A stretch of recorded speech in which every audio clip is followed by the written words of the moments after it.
समाज काय म्हणेल किंवा चार लोक काय म्हणतील याचा विचार जर तुमच्या मनामध्ये असेल आणि तुम्ही एखादी गोष्ट करण्यापासून भीत असाल किंवा मागे येत असाल तर तुम्ही ती भीती खरंच बाळगली पाहिजे का, हा माझा प्रश्न आहे. आणि समाज आपल्याला काहीतरी म्हणेल किंवा आपल्याला काहीतरी बोलेल म्हणून मग आपण आपलं जगणं, फ्री जगणं सोडून दिलं पाहिजे का, तर हा खूप मोठा प्रश्न आहे. तर समाज काय म्हणेल याचा विचार आपण नाही केला पाहिजे. कारण आजचा जो काळ आहे, डिजिटल एज आहे. तुम्ही एक्सप्रेस होऊ शकता इंटरनेटवरती, यूट्यूबवरती व्हिडिओ अपलोड करू शकता किंवा तुम्ही जगाशी कनेक्ट होऊ शकता एका टचवरती.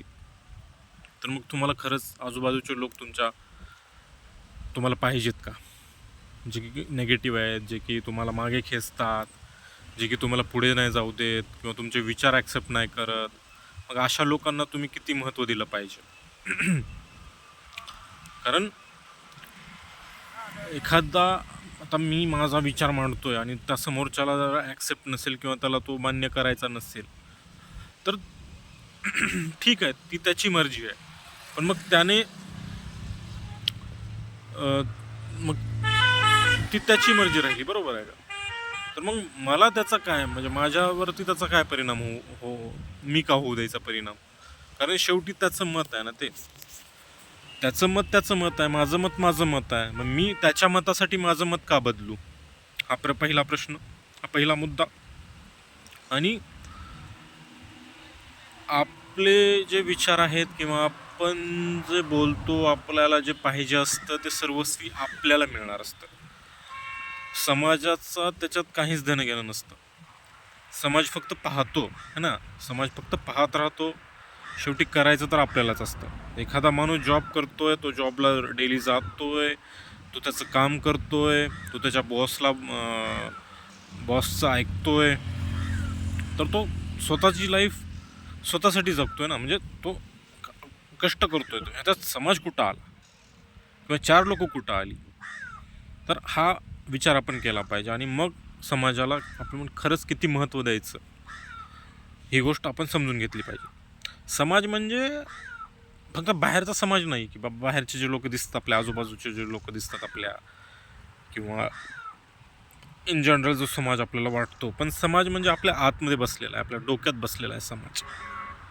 चार लोक म्हणजे जे आपल्या आजूबाजूचे किंवा ओळखीचे जे लोक असतात. आपण एखादी गोष्ट करायला जातोय नवीन काहीतरी आणि आपल्या मनात येतं की बाबा ह्याला कसं वाटेल, त्याला कसं वाटेल, ह्याला काय वाटेल, मी हे केलं तर त्याला काय वाटेल. म्हणजे हाच एक समाज आहे आपला, राईट. आणि जे आपल्याला ओळखत नाहीत, ज्याच्याशी आपलं कधीच देणं घेणं नाही, त्यांना काय करायचं आहे मला सांगा. म्हणजे ते तो विचारच म्हणजे येणार नाही त्यांच्या मनामध्ये की हा कोण आहे, अनोळखी आहे, स्ट्रेंजर आहे, है ना. तर समाज म्हणजे तोच आहे. आपण आपले जे लोक मानलेले असतात किंवा आपण ज्यांना खूप म्हणजे मान देतो किंवा खूप आपण त्यांना आदर देतो, अशा लोकांची आपण का भीती बाळगली पाहिजे. कारण शेवटी आपली जिंदगी आपण जगली पाहिजे आणि विदाऊट फिअर जगली पाहिजे, विदाऊट म्हणजे न भीता जगली पाहिजे आपण. आणि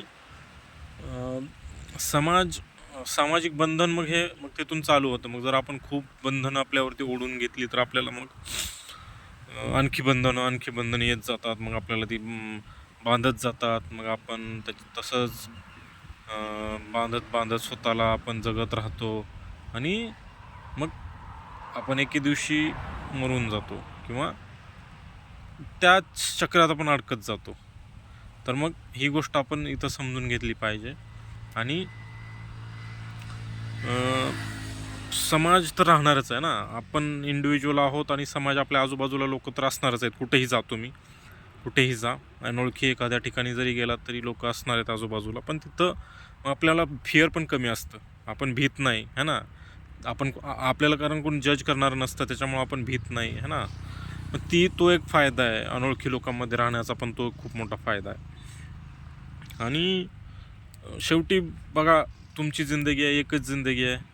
एका जिंदगी भरभरून जगायचं असेल तर मग तो समाजाचा विचार तुम्ही खरंच सोडून दिला पाहिजे, हे मला वाटतं. आणि आपण असं नाही म्हणत आहे की आपण काहीही करू, असं नाही. आपण विचारपूर्वकच गोष्टी करू, आपण लॉजिकली आपण त्या गोष्टी अप्लाय करू आणि आपण त्याच्यावरती विचार करू, आपण त्याच्यावरती अभ्यास करू आणि आपण मगच ती गोष्ट इम्प्लिमेंट करू आपल्या आयुष्यामध्ये. ठीक आहे.